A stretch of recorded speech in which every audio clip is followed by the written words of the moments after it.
Todos sufrimos de un mal que pensamos que es una fortaleza, pero realmente es nuestra mayor debilidad. Todos, con este problema que enfrentamos, pensamos que estamos muy seguros, pero realmente es algo que nos brinda la mayor inseguridad y algo que nos aleja totalmente de Dios. ¿Qué es? Quédate con nosotros en este episodio de Estudiemos Juntos para averiguarlo. Bienvenidos a otra edición de Estudiemos Juntos. Gracias por estar una vez más con nosotros esta semana. Como siempre, te pedimos que te suscribas a nuestro canal de YouTube, que le des like a este video y que lo compartas con todos tus contactos y así juntos preparar el camino para la venida de Jesús. Estamos hoy con Joel y con Sammy, que me acompañan otra semana más. Estamos aquí. Esperando que estén bien. ¿Están bien esta semana? Sí. Sí. Acá en Florida ha estado bastante lluvioso. Sí. A mí me gustan los días así, pero yo creo que ya después de 3 días de lluvia Demasiado. ya es demasiado, así que debe parar. A Joel seguramente le gusta mucho que sea, triste que toda la vida sea así. Sí. Que toda la vida sea así. Pero bueno, tiene que ser en algún momento. Así que nada, bienvenidos sean todos a esta edición. Vamos a comenzar con una oración. Hoy tenemos la lección número 3 que se titula Orgullo versus Humildad. Así que vamos a orar y le voy a pedir a Sammy que comiences tú orando hoy. Dale. Padre, te agradecemos por tus bendiciones, por el privilegio de estar aquí estudiando tu palabra y no queremos hacerlo bajo nuestros propios conocimientos. Pedimos la guía del Espíritu Santo para que sea de bendición. En el nombre de Jesús. Amén. Amén. Muy bien. ¿Podemos anunciarlo el Edo rápido? Sí, por favor, dale. Sí, se me olvidó. Ok, el Edo, bueno, dale, métele tú. Que... El Edo de Jóvenes Internacional es del 2 al 7 de junio en Puerto Rico. Edades de entre... 14 a 35 años, Sí. Pero si tienen preguntas nos escriben, nos mandan, van ahí a discipuladororgánico.com. Sí. Esperemos que salga aquí en la pantalla abajo para que usted vaya y se Si registre. tienen alguna pregunta ahí pueden escribirle ahí a Jennifer y ahí estaremos Son 6 días que vamos a estar allá. Generalmente los que nos escuchan no son de la edad que son los que van a ir al pero entonces si ustedes conocen a alguien, los que están escuchando conocen a alguien y pueden entonces hacerle la propaganda de que acá en Puerto Rico Sí. va a haber el primer discipulado orgánico internacional. O sea, no es para Puerto Rico, va a ser en Puerto Rico, va a ser por supuesto para la gente de Puerto Rico también, pero es para que se junten jóvenes de todos los países que Correcto. quieran crecer en su experiencia de discipulado y su experiencia cristiana. Los que estén escuchando, los que vivan en Puerto Rico, compartan esta información en sus iglesias, con sus jóvenes, con sus hijos, sus familiares. Van a ser 6 días tremendos. Les decimos, no podemos describirlo, es una experiencia que tienes que vivir. Así que 2 al 7 de junio, suscríbanse ahí a este website que ven ahí en la pantalla. Esperemos que salga Discipulado Orgánico, con una O, discipuladoorgánico.com, y ahí pueden encontrar esa información. Y también ahí encontrar la información de un Edo que también va a haber en México ahora en mayo, que es para todos, pero es prácticamente mayormente para adultos, que se va a hacer de 5 días. Así que ahí tienen también la información para eso. Y gracias a mí por recordármelo, se me ha olvidado. Bueno, vamos a empezar. La lección se titula Orgullo versus Humildad. Y quiero comenzar con 2 preguntas. ¿Qué es el orgullo? ¿Y puede el orgullo tener una definición positiva y negativa? ¿Qué ustedes piensan? ¿O el orgullo siempre es malo? Bueno, ¿qué es el orgullo? Vamos a empezar por ahí. Para mí es inseguridad. Ok. O sea, la esencia del orgullo es inseguridad. Muy bien. Y de eso vamos a ahondar un poquito más en eso después. Sí, para mí tiene que ver con egoísmo también, pudiera ser un Ok. tipo de egoísmo. Ok. Entonces, basado en esas definiciones que ustedes dieron, entonces el orgullo siempre es malo. No hay. Para mí eso de decir orgullo sano es lo mismo que se dice, tiene un cáncer benigno. Ningún cáncer es benigno. O sea, hay algunos que el diagnóstico te puede llevar a la muerte y el otro, si no lo parás, también, te lleva a la muerte. Pero siempre es una enfermedad. Entonces no hay una enfermedad benigna. Todo es maligno y el orgullo es maligno. O sea, está mal decir que estás orgulloso de tus hijos, de dónde viene o cosas así. O sea, claro, lo que pasa que es la connotación que le das a la palabra. Yo creo que cuando nosotros decimos estamos orgullosos de nuestros hijos, estamos diciendo tenemos satisfacción por nuestros hijos. Pero el orgullo es cuando vos crees que tus hijos, pues estás orgulloso de tus hijos y tus hijos son superiores a otros hijos. Allí ya es un orgullo, no es satisfacción eso. Eso es simplemente que estás extendiendo tu orgullo, lo estás extendiendo a tus hijos o a tu familia. Bueno, según el diccionario de la Real Academia Española, yo sé que esto es para el español, no para el castellano, que define con lo que son las palabras, para buen entendedor, pocas palabras bastan. Vamos a ir a un diccionario más profundo de castellano. La Real Academia Española es que define lo que las palabras en español significan, ¿no? Entonces, la Real Academia Española define, interesantemente, la palabra orgullo de dos maneras. La primera es: el orgullo dice, el orgullo puede ser un sentimiento de satisfacción por los logros, capacidades o méritos propios o por algo en lo que una persona se siente concernida. Y ahí es como tú decías, es como que, por ejemplo, yo tengo 3 hijos. Mi hija mayor ahora en 2 semanas se gradúa de su bachillerato de la universidad. Y yo estoy muy orgulloso de ella porque se ha fajado, se ha esforzado y en 3 años ha terminado un bachillerato. Y eso por acá en Estados Unidos es muy raro que alguien lo haga. Y me llena de orgullo, pero siento que es esto.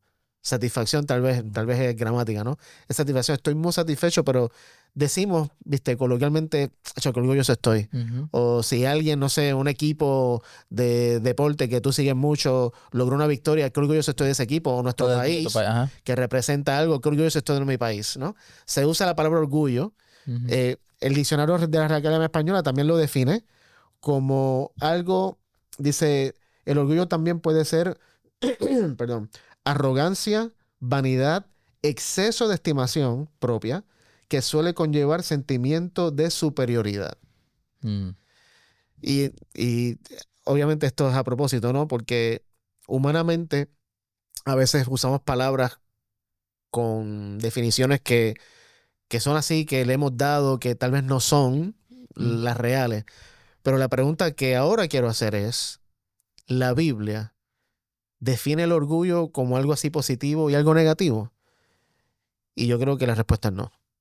O sea es como decíamos, correcto, es una sola connotación. Una sola connotación, no es algo dualista. El orgullo en la Biblia, como la Biblia lo define, siempre es malo. Nunca se usa en una manera positiva, como nosotros lo usaríamos. Por ejemplo, ahí en la Real Academia Española decía que es un exceso de estima propia. De estima propia. Y el orgullo es un efecto, es un exceso de rechazo hacia uno mismo, que se manifiesta en una autoestima brutal, claro. Pero es una imagen, correcto, nomás. Pero lo que siente la persona es que siente que no vale nada. Y por eso tiene que darle un valor agregado a su persona, haciendo parecer de que él se estima demasiado. Y incluso la persona se cree que se estima, pero realmente hay una inseguridad y un rechazo hacia sí mismo muy grande. O sea que la persona orgullosa no se ama. No. Porque no sabe quién es todavía. Exacto. Vos fíjate que el orgullo comienza con Lucifer. No sé si vas a tocar eso. Sí, eso es lo que va a tocar ahora. Ah, bueno. No, pero dale. Me callo. Pero empieza con Lucifer y Lucifer, todo comienza con un autorrechazo hacia el lugar donde él estaba, que fue asignado. El orgullo es un autorrechazo hacia uno mismo y una falta de aceptación a la naturaleza de uno. Entonces es como que no me gusta quién soy, entonces quiero otro lugar, quiero otra posición, quiero algo que no tengo porque no estoy conforme con lo que soy. Correcto. Entonces termina siendo un rechazo hacia uno mismo.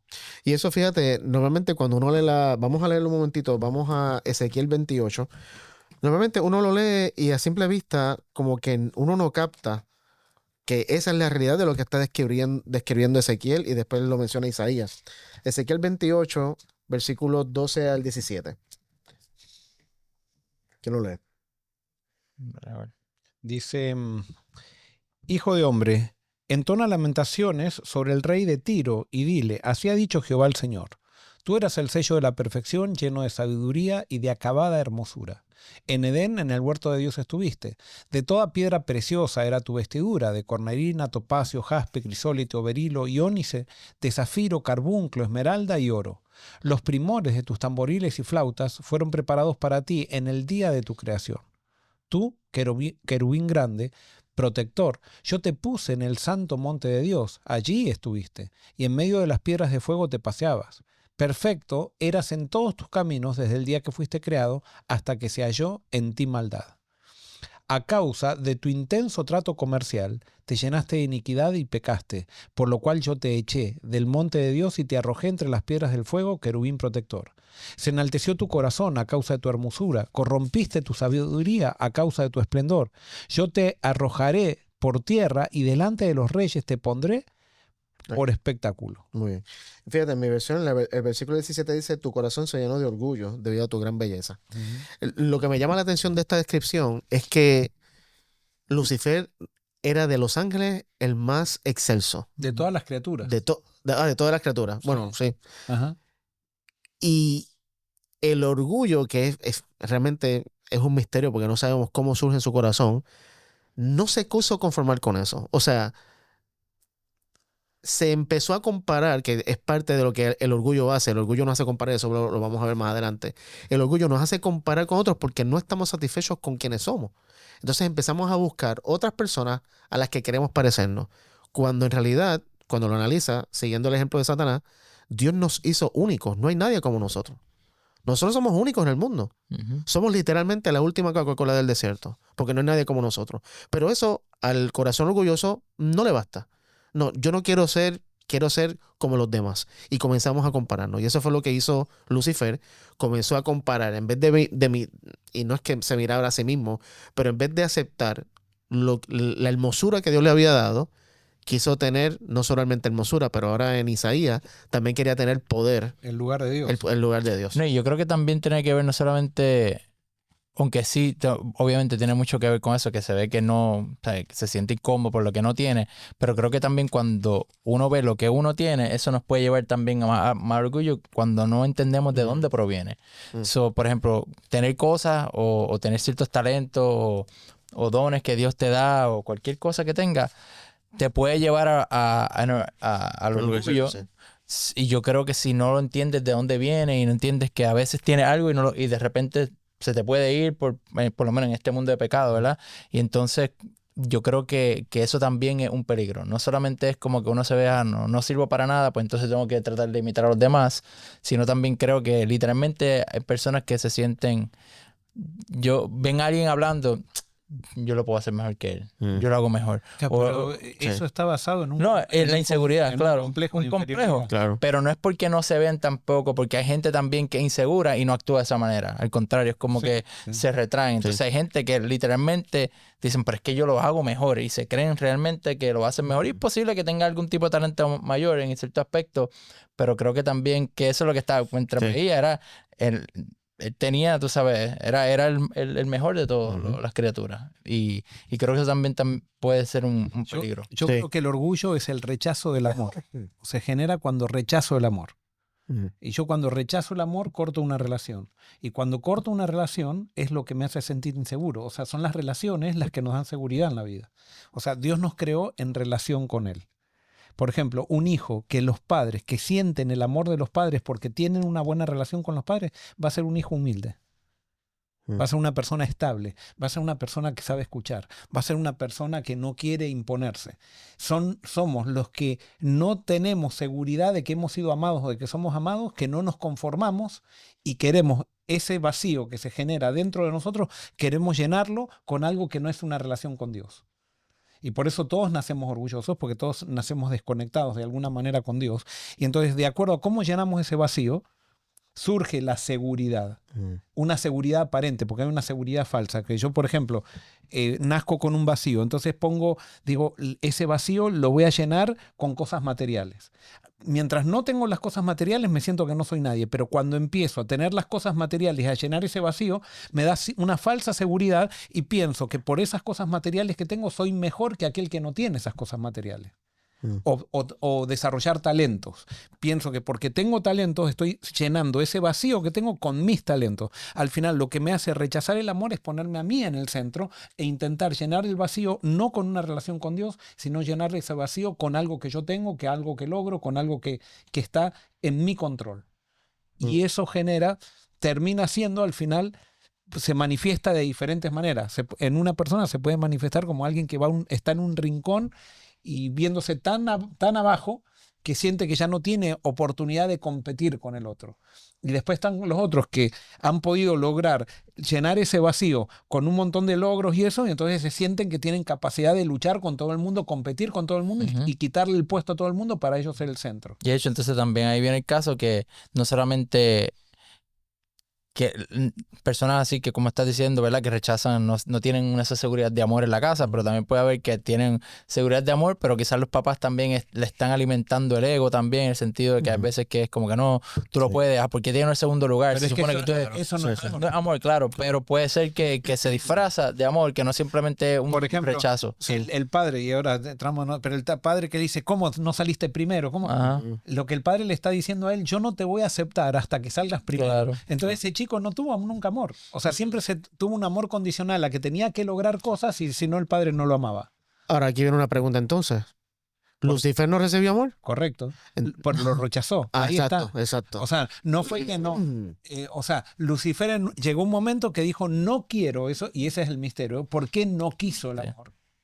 ¿De dónde surgió ese deseo? Claro. Exacto. ¿Por qué surgió el deseo de no? La curiosidad de probar qué significa no estar en relación con alguien, ¿viste? Sí, pero incluso eso, ¿de dónde salió esa curiosidad? Bueno, aquí en Ezequiel, no sé si esto tenga que ver algo, pero me llamó mucho la atención ahora que lo leí. En el versículo 17. Tu corazón se llenó de orgullo debido a tu gran belleza. O sea, era como que, como era el más lindo, empezó a, en vez de mirar a Dios, empezó a mirarse a sí mismo. Y al mirarse a sí mismo, vio esa belleza y ahí comienza la inseguridad. Y el rechazo al amor. O sea, comienza tal vez a amarse más a sí mismo, claro, porque que a es Dios. una relación. Correcto. Claro. Y capaz que ahí, no sé, está el principio de cuando eso. te empiezan a decir, wow, qué brutal hiciste, y entonces empiezan a halagar, la gente puede tener Claro, o sea, sí. que empezar a decir, grande soy. es mío, Ajá. mío. No fue Y concedido. no fue algo que viene de Dios. Y me llama mucho la atención que en el mundo, yo creo, siempre esto ha pasado, pero me parece que hoy por hoy se ve más todavía por el aumento de la ciencia. Este afán por la belleza, mano, por cómo me veo, Por la imagen. por la imagen, es algo, o sea, que ya ha llegado a punto, por ejemplo, perdón, estoy viendo una serie de televisión que está muy buena, que el drama es una pareja de esposos que llevaban como 50 años de casado y él trágicamente muere en un accidente de avión. Y ahora se encuentra ella viuda con unos hijos, ellos eran millonarios, pero ahora empieza a darse cuenta ella de todas las cosas que desperdició en la relación con su esposo por estar pendiente de otras cosas que tal vez no eran las más necesarias. Y el actor que hace el que murió es Kurt Russell, que es un tipo que tiene 80 años ahora mismo. Y la que hace de la viuda es otra actriz muy famosa que tiene que tener también como 80 años. Y un día viendo la serie la veo a ella y los labios se le ven raros. Es como que, pero súper finito aquí arriba y como que cortado así. O sea, no se ve un labio normal. Y hablando con Sacho decía, eso se ve raro. Me dice, eso tiene que ser el famoso Botox ese que la gente se pone por todos lados.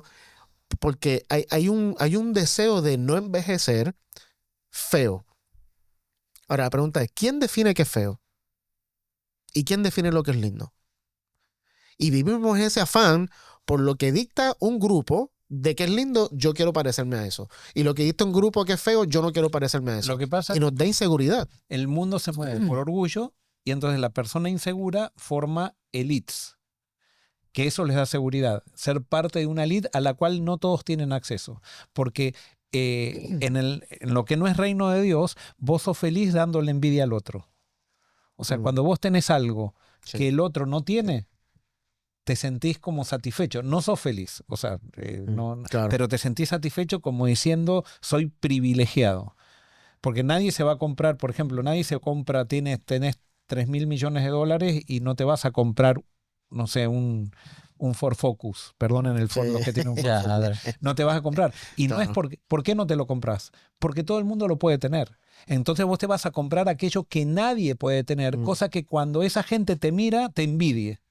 Y al final, esa envidia es lo que te separa de la gente y es lo que te deja más vacío. Pero publicamos en Instagram, publicamos en Facebook, publicamos en las redes sociales para que nos envidien. Y justamente la envidia es lo que nos separa de la gente y los que nos dejan más vacíos todavía. Entonces es un círculo vicioso que no sabemos cómo solucionar a menos que entremos en el reino de Dios, que tiene parámetros totalmente diferentes. Y eso es una de las cosas que más adelante también vamos a verlo, cómo Jesús enseña que el reino de Dios es totalmente diferente, o sea, se rige totalmente diferente a lo que nosotros estamos acostumbrados. Y por eso a veces cuando el reino de Dios es presentado es tan chocante, porque contradice literalmente todo lo que nosotros hemos creído. Y esto del orgullo y la humildad es uno de esos puntos. Vamos a, porque ya el tiempo premia, vamos a Lucas, una parábola que Jesús contó, Lucas 18, versículos 9 al 14, una parábola que justamente tiene que ver con lo que es el orgullo. Ahora, antes de que llegamos allá, porque alguien puede estar pensando, diantre, pastor, entonces es orgullo yo querer verme bien. Para ser humilde tengo que verme feo. No, no es eso tampoco lo que estamos diciendo. Y están confundiendo humildad también. Así como se Correcto. confunde orgullo con prepotencia, Exacto. a veces se confunde humildad con una autoestima baja. Correcto. Y está mal también. Exacto. Y hay gente que utiliza eso también porque envidian en su corazón lo que otra persona no puede tener y por eso lo critican. Y lo pueden etiquetar a esta persona es un orgulloso, mira el carro que se compró, mira la ropa que tiene, mira lo que hizo. Eso también demuestra que en el corazón de esa persona que no tiene nada, que está lleno de podredumbre también, envidia y celos porque otra persona tiene algo que ellos no pueden tener. Y yo hay que tener cuidado. Sí, yo estoy convencido que el orgullo afecta a pobres y a ricos, Claro. educados y no educados. O sea, para mí el orgullo está en todos nosotros los seres humanos. Todo. En todos, literalmente en todos. Bueno, vamos a esta historia, Lucas 18, vamos a leer el versículo 9. A unos que asimismo se consideraban justos y menospreciaban a los demás, Jesús les dijo esta parábola. Ok, páralo ahí. Hasta ahí llegó el 9. ¿Sí? Ok, sí. Fíjate que me llama la atención. Dice que Jesús le cuenta esta parábola a algunos que tenían, mi versión dice, mucha confianza en su propia rectitud. La versión tuya decía, Se consideraban justos. se consideran justos y como consecuencia de que se consideraban justos, ¿qué hacían? Menospreciaban a los demás. Ese es el Es clave, síntoma. es clave. Ese es el síntoma del orgullo. Si quieres identificar si eres orgulloso o no, Claro. menosprecias a los demás. Claro. Ahí Las está. relaciones, Ahí está la sí. clave. Sí. Menosprecias a aquel que no tiene los mismos privilegios que vos tenés, Ujú. o utilizás esos privilegios. El humilde hace que los privilegios que Dios te da los compartas con otros. Ujú. En cambio, el orgullo es te alejas y menosprecias. Eso. Y en el menosprecio te comparas para tú sobresalir sobre el que Claro, estás sí. menospreciando, que es justamente lo que hace este hombre. Ok, vamos a leer el versículo 10 y 11. 2 hombres fueron al templo a orar y uno de ellos era fariseo y el otro era cobrador de impuestos. Puesto de pie, el fariseo oraba consigo mismo de esta manera: Dios mío, te doy gracias porque no soy como los demás, que son ladrones, injustos y adúlteros. Ni siquiera soy como este cobrador de impuestos. Y el 12. Sigo. Sí. Ayuno 2 veces a la semana y doy la 10ª parte de todo lo que gano. Muy bien. Aquí quiero destacar algunas cosas interesantes. Cuando Jesús está usando esta parábola, a la audiencia que lo está escuchando, en su mente, el fariseo es el héroe y el publicano es el villano. Sí, y En la mente de la gente. y el fariseo es el anciano de iglesia. Correcto, es el respetado. Sí, el respetado. El respetado. El Sí, lo que hay que mirar El ideal, el ideal. Claro. espiritualidad Sí. correcta. Ese es el fariseo. So, la audiencia está escuchando y escucha esto del fariseo y ya empezó como que, ok, seguramente el publicano es el que se va a menospreciar al fariseo. No, y habrán dicho que bien. O sea, Claro, sí, exacto. No, y no solo eso. O sea, el fariseo es el héroe. Dice, obviamente los fariseos, para tal vez los que no sepan, eran un experto en la ley religiosa, practicaban una disciplina religiosa pero súper estricta. Y fíjate la descripción que este hombre da de sí mismo. Ujú. Dice, ayuno 2 veces por semana y doy el diezmo de todo lo que poseo. es un conservador tremendo. Yo diría peor. O sea, este tipo está a otro nivel. Sí. Y perdonen, cuando uso la palabra tipo, yo como puertorriqueño no estoy minimizando. Es Una persona. este hombre, una persona, sí. Este tipo. En el castellano, o sea, Entonces, Y no solamente eso, pero también él decía de sí mismo, no soy ladrón. Era una persona que no por era eso, ladrón, comparándose. no era injusto Sí. y no es adúltero. Como Y eso, ¿era verdad o era mentira? era verdad. Era O sea, verdad, o sea, no robaba, ni nada por el sus estilo. acciones Claro, exteriormente. Claro, esa Vamos a es dejarlo ahí. bueno, sí, sí, Claro, vamos a dejarlo ahí. tenemos los detalles. Ahora, lo que sí investigué es que cuántas veces a la semana se le pide a un judío que ayune. Y investigué en la Torah, viste que la Torah es este código escrito de todas las tradiciones, No, el los Talmud, rituales, sí. el Talmud, perdón, todas las tradiciones, todas las discusiones que tienen los rabinos sobre ciertos temas. Y descubrí que el Talmud aconseja a los judíos ayunar solo 6 veces al año, como máximo. Este tipo ayunaba 2 veces por semana. O sea, el estándar estaba aquí y él se fue, o sea, por encima. O sea, esto es como Pablo diría, fariseo de fariseo. Sí. Y entonces dice también que da el diezmo de todo lo que gana. Y según la Biblia, según el Talmud, tú no das diezmo de todo lo que posees, que es lo que dice en el original. Él dice, doy diezmo de todo lo que poseo. No, tú das diezmo en esta época que Jesús está hablando, de lo que producía tu campo o de tus ganancias, pero no de todo lo que posees. O sea que a ojos de la gente, el tipo es muy piadoso. O sea, el tipo tiene una espiritualidad, alguien pudiera incluso decir, un celo por Dios enorme. Pero más aún todavía, más morboso, y yo creo que esto es lo que mucha gente, esto pasa desapercibido. Jesús dice que estos dos fueron al templo ¿a qué? A orar. A orar. Pero fíjate en el versículo 11. ¿Qué dice el versículo 11? Quiero que lo vean de su versión, porque la versión mía... El fariseo oraba consigo mismo. Consigo mismo. O sea, va al templo a orar, pero no habla con Dios. Se está hablando a sí mismo. No, y está usando la oración como un instrumento de imagen. Totalmente. Que eso lo vemos. Pasa, o sea, ¿cuántos no hay así en nuestras congregaciones, en nuestras iglesias? Y podemos ser ¿Cuántas veces no hemos sido así también? Correcto. Que vamos a una iglesia no para adorar a Dios, no para hablar con Dios, vamos para que la gente nos vea qué bien predico, qué bien doy la escuela sabática, qué buen líder que soy, cómo administro los recursos de la iglesia. Que sé más que los demás. Sí, sé más que los demás. A veces viene alguien importante y decimos, bueno, enseguida, ¿cómo nos vamos a ver con esa persona? Sí. Que esa nos persona, ponemos nerviosos, ¿viste? Que venga, que nos haga, que hagamos una buena impresión. Que no está mal en sí querer hacer una buena impresión. Correcto. Con todos. Exacto. El problema es cuando queremos... Cuando es solo cuando viene alguien queremos especial. ganar algo, ¿viste? El tipo dice, oraba consigo mismo. Y a mí eso fue lo que más me dejó de día.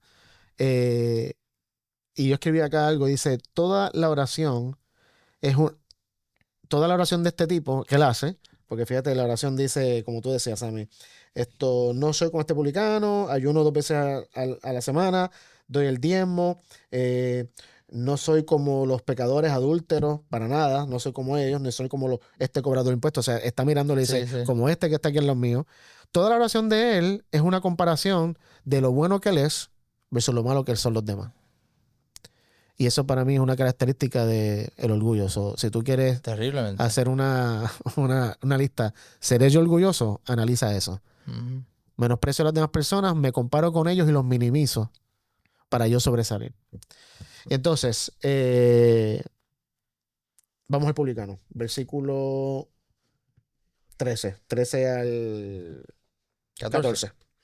Pero el publicano, estando lejos, no quería ni alzar los ojos al cielo, sino que se golpeaba el pecho, diciendo, Dios, sé propicio a mí, pecador.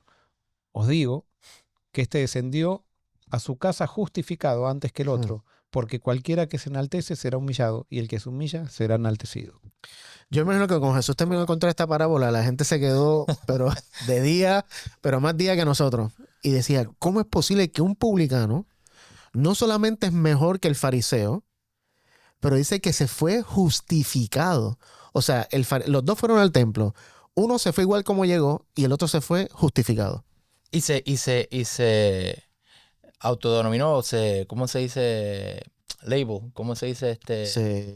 Cuando te pone una etiqueta, se etiquetó como pecador. O sea, el otro se está etiquetando como justo, como que no soy pecador. Y se identificó literalmente, soy un pecador. Ahora, la pregunta es, ¿el publicano era humilde?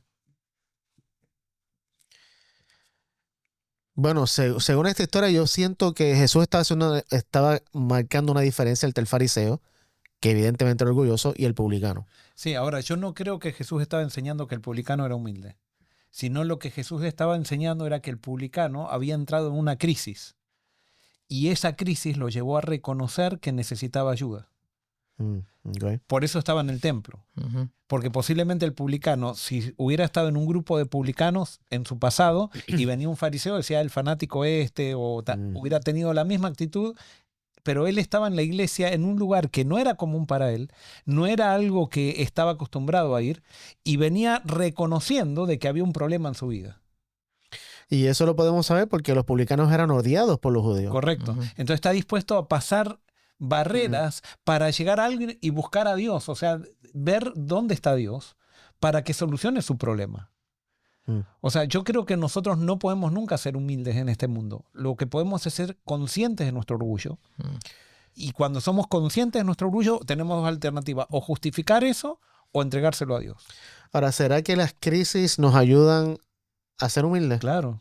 Es que Pablo dijo que el reino de los cielos se entra solamente a través de tribulación. Buenísimo. Y la puerta estrecha es justamente eso, es pasar, Claro. no es para los humildes el reino, es para los orgullosos que reconocemos que tenemos ese problema. Y justamente eso es lo que reconoce, Está como decía Sandra. Sí. Exacto. Reconoce no solamente que es pecador, pero está reconociendo que necesita la gracia de Dios. Y eso Dios lo usa para hacerlo humilde. Porque es otra cosa que vamos a discutir. La humildad no es algo que yo genero. Eso lo vamos a discutir ahora en el próximo episodio. Es algo que viene solamente a través del Espíritu Santo. Pero bueno, lamentablemente no tenemos tiempo para más. Se nos acabó el tiempo. Vamos a continuar en la segunda edición con este tema. Pero simplemente quiero terminar con este pensamiento. El orgullo es un mal que nos afecta a absolutamente todos. Pero Dios tiene el antídoto. Y Dios, con el ejemplo que nos dio a través de Jesús, nos dice cómo se ve la vida de alguien humilde. Y también, a consecuencia de eso, podemos ver cómo se ve la vida de alguien orgulloso. Y te pido que en el nombre de Jesús hoy, si encuentras que estás batallando, tal vez te identificaste con este fariseo, que exteriormente tal vez hacía todas las cosas buenas, pero adentro lo que había era comparaciones con otros, minimización de otros y simplemente estigmatar a otros. Si te identificaste, la solución está en Jesús. Dios quiere y puede transformar tu corazón de orgullo a humilde. Acéptalo. Dios te bendiga.